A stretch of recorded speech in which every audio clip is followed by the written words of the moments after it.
for Wednesday, June 26, 2024. I'm Triska Campbell with the details. With a number of Vincentians pursuing tertiary level education through local scholarship opportunities and from friendly countries and organizations, Prime Minister Dr. Afghan Salve says the country is on target to have at least one university graduate on average per household by 2030. He was addressing the 15th annual amalgamated graduation ceremony of the SVG Community College on Tuesday at the Victoria Park, where 691 students graduated after completing various programs offered by the college. This year we are spending directly recurrent expenditure on higher education, post-secondary and university education, $45 million. Precisely the same sum as we are spending on hospital services and as we are spending on the police force. And the numbers who are benefiting, obviously, are because higher education is very expensive, not for you, the students individually, but for the government, for the people of St. Vincent and the Grenadines. You would know that this large number in dollars, this large number covers a relatively small number of people. As far as students go, 2,650 at the college, and then you have maybe a number just about 2,000 or so at university. But these are the numbers directly from the government. Additionally, we have scholarships from Morocco, from the Republic of China, Taiwan, from Cuba, from the Commonwealth, from other entities. And we are on target for one college university graduate on an average per household by the year 2030. Now, it is important for everyone to appreciate that the education revolution is the foundation stone of our quest to build a modern, competitive, many-sided, post-colonial economy which is at once national, regional, and global, and to enhance our quality of life and living, and to strengthen peace, tranquility, and prosperity for all. Noting that it is an amazing time to be young in the country, the Prime Minister reiterated his continued commitment that young people will be at the center of the public policies of his government. He also urged the graduates to be in social solidarity with one another. True brightness can only be properly accomplished in solidarity with one another and with the rest of the community to illuminate pathways. But the university did not come about because of individual brightness of people. It came about because of social solidarity. The community college which we have and the way it has been evolved doesn't come about because 2,650 students are bright. Because before the current time, there were 2,650 students who were bright. They now have the opportunities to express that quote-unquote brightness through institutional arrangements which have been put in place because of social solidarity. And when you're doing what you're doing, do not think of yourself as individual in an atomized sense. If you're an atomized individual simpliciter, you can't be part of a society. You have to be a social individual in communion with other social individuals for stated purposes, including, for instance, the education revolution. Stressing the importance of science and technology, the Prime Minister told the gathering that this understanding has been in place for decades and emphasized that it needs to be instilled more than ever today in a fast and rapidly changing world. Speaking on the theme of the college's graduation ceremony, Class of 2024, Create Your Legacy, The featured speaker, Dr. Halama Deshawn, who was a member of the first cohort of students at the SVG Community College, urged the graduates to embrace the idea of creating their own legacy in the community with and in service of others. While I appreciate the very generous bio that was read out about my achievements, missing are references to a series of communities and individuals without whom I could not stand before you to deliver this address. My great-grandmother, who turned 102 in this January, held our hands every Sunday as she took us to church, teaching us lessons reinforced by our parents about a power greater than ourselves, about love and kindness, about standing up for ourselves, about our ancestors, and about the communities which raised them. They taught us lessons and raised us in ways that cleared a path for us to navigate the vagaries of life. I was raised close to the top of that village you see above you, New Montrose. I was raised among an extensive and extended family by neighbors who made it their business to mind your business, a reality I wouldn't exchange for anything because it kept us safe. I was also raised by a very strong netball community from New Montrose and neighboring villages, and by a community of teachers and mentors. They were my communities of origin. We exist beyond ourselves. We exist in community with others, whether biological, adopted, or chosen. Our families and wider communities carry us until we are strong enough to join in carrying ourselves and others. Deshawn, who currently serves as a senior lecturer and head of the Institute for Gender and Development Studies at the University of the West Indies Cave Hill campus, also encouraged the SVG-CC graduates to draw inspiration from the profound and proud history of the nation and region. I dare to say that the Caribbean and St. Vincent and the Grenadines, as part of our Caribbean, was never created to serve the majority of us. By this I mean our region and country in the colonial imagination was never meant to serve the vast majority of our ancestors, whose labor and very being were exploited in service of the economic imperatives of a colonial state. Yet, here we are. Here you are. I am always keen to reference this history lest we forget. Lest we forget the Garifuna and Kalinago defense of Hairuna or Uruming from the period of encounter with Europeans. We must not forget the anti-colonial struggles of trade union activists of the early to mid-20th century who insisted on better working and living conditions. Nor should we forget the Shaker Baptist refusal to be managed as part of a religious orthodoxy. Nor the early political party activists who called time on an exploitative colonial regime.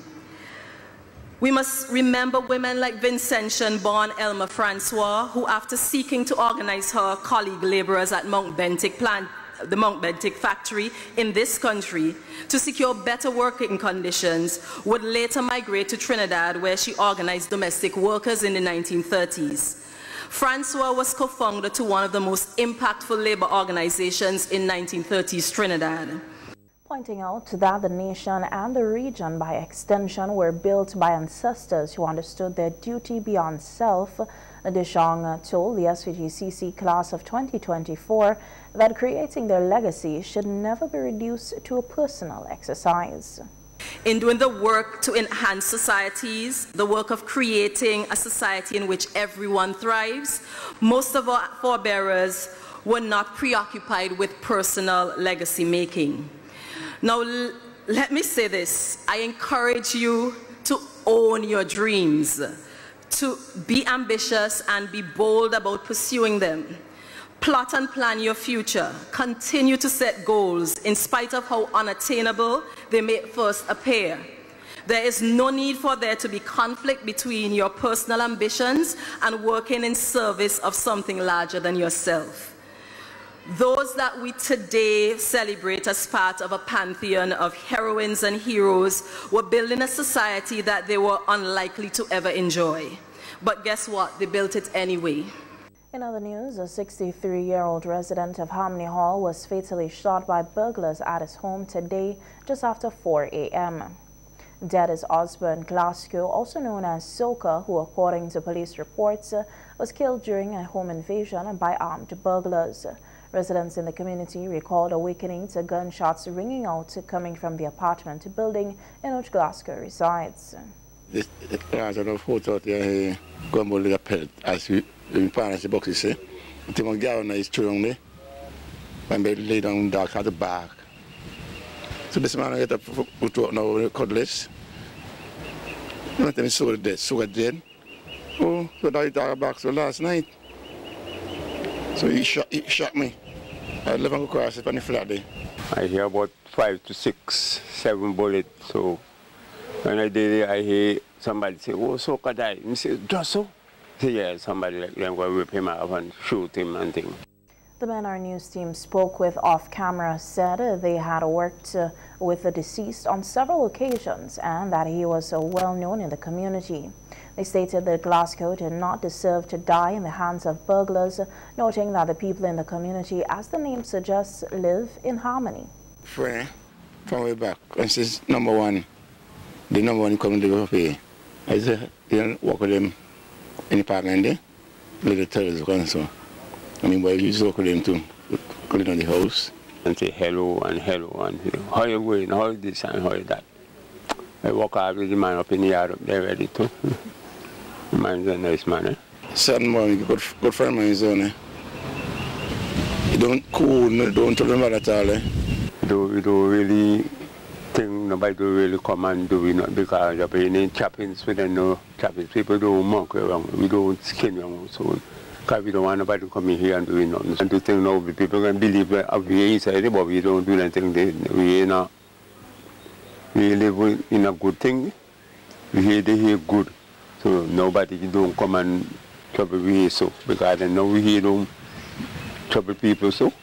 Glasgow's killing is the 22nd for the year thus far. In a press release, the SVG Police Force says it is fully committed to a thorough investigation to ensure those responsible for this heinous act are apprehended and prosecuted to the fullest extent of the law. The police are appealing to anyone with information that could assist in solving the case to come forward.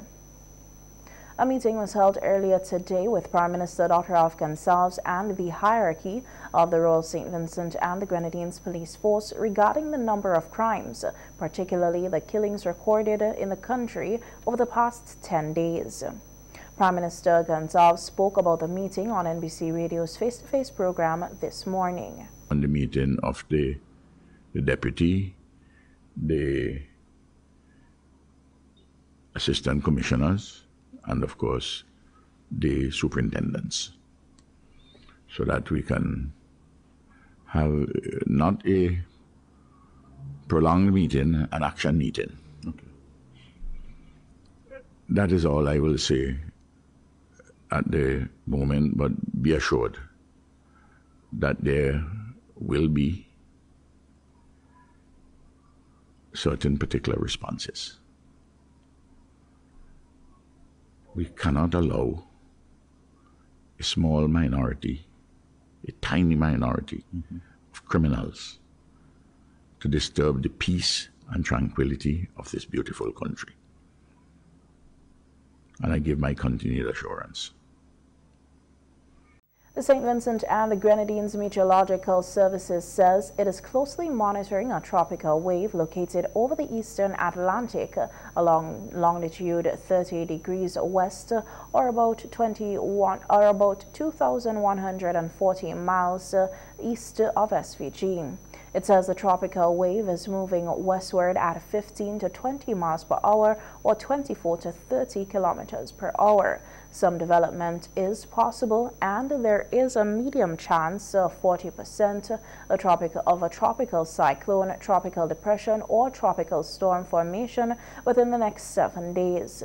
The Met Services says due to the far distance away and uncertainty in the model guidance, it is too early to specify where the location of the center of the system will track and magnitude of the associated hazards.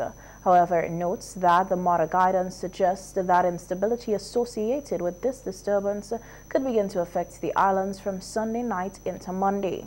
Residents are strongly advised to keep informed on the progress of the system. Currently, there are no watches or warnings in effect for SVG.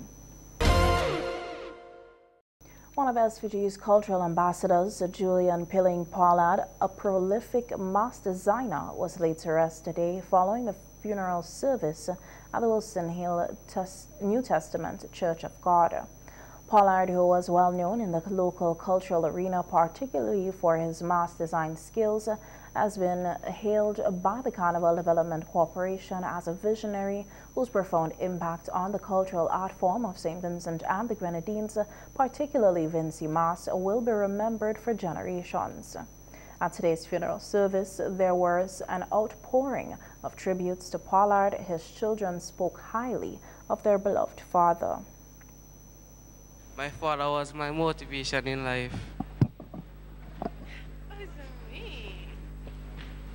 That is joyful.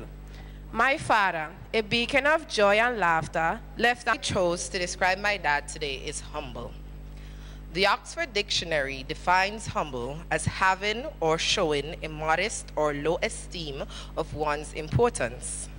David Julian Pilling-Pollard was the epitome of humility. As David Julian Pollard, affectionately known as Pilling, but I call him Pops or Doc. That is all we all call him.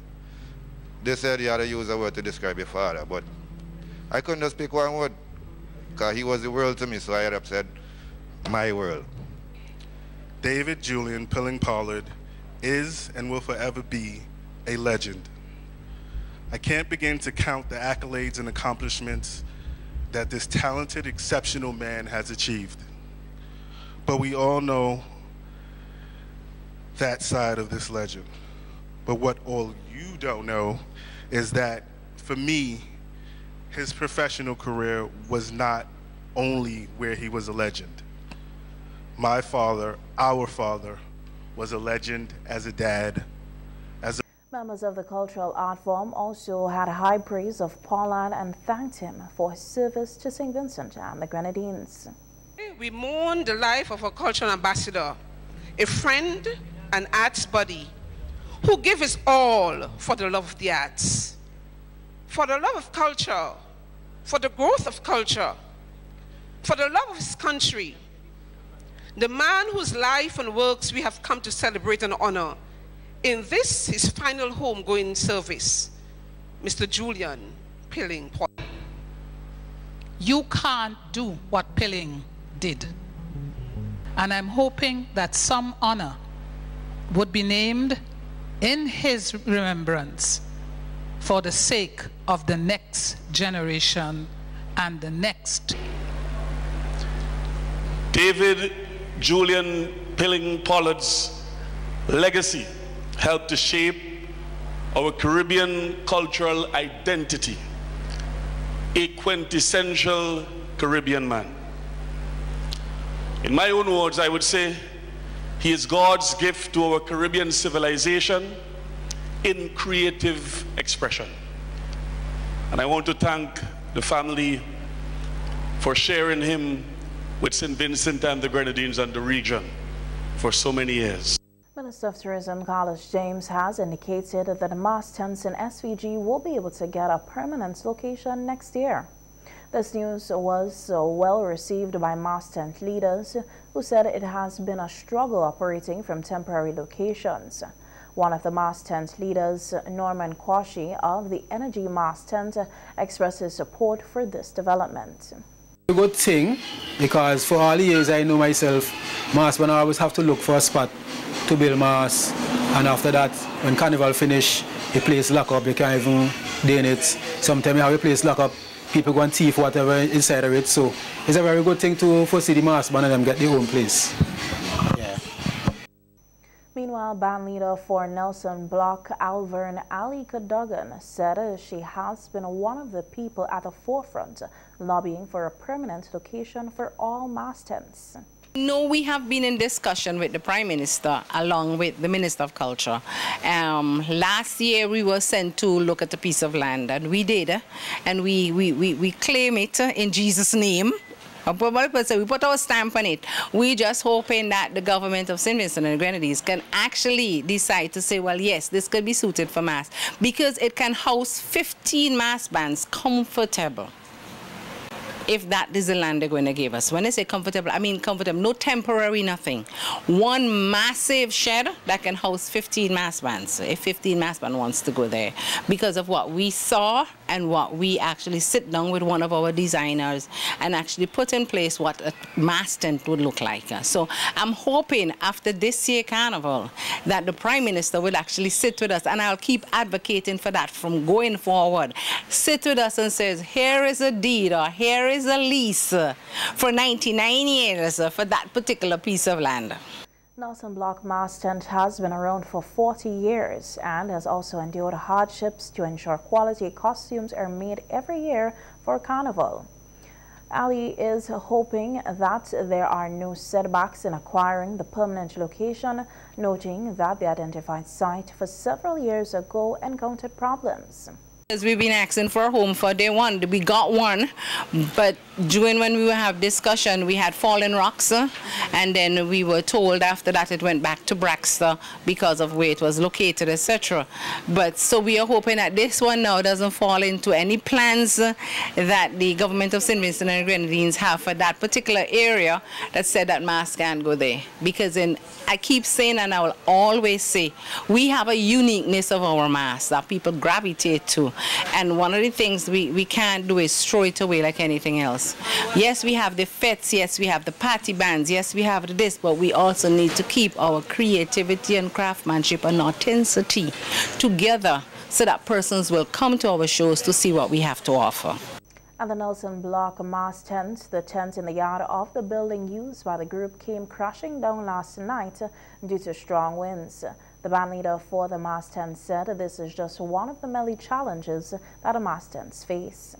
We just got Bishop College School. That's where we actually kicks off our mass from. So we are trying to move our pieces to Bishop College to safeguard them from the weather. But as you can see, the junior king costume and the junior queen costume is not something that you can move because they're in pieces. But last night when we left there about 1 o'clock this morning, we saw the wind kicking up. We try our best to safeguard the tent. But this morning when the young lady came, she says, hey, the tent is under costume. So we know that we have damage control to deal with. But what can we do? Without a home, we'd have to try to do our best with what little we have and make it do for the bands and just mass bands on a whole. Mass tents are scattered at various locations in Kingstown, some of which are government buildings.